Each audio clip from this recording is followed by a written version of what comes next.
O ne Mecnun'du ne Leyla, o bir alemdi bir dünyada.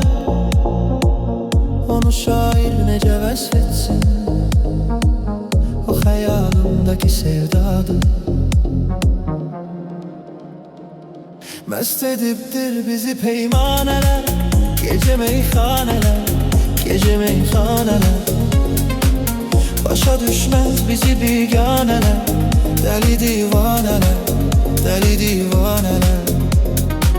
Mest ediptir bizi peymaneler, gece meyhaneler, gece meyhaneler.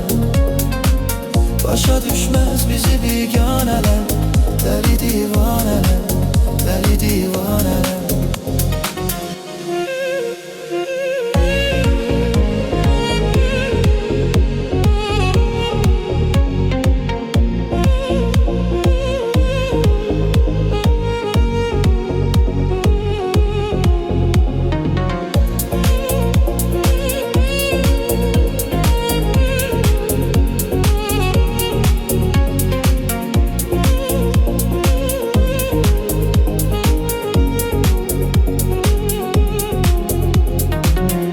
Bazen insan küsür her şeyden, kara kısmet kara taleyden.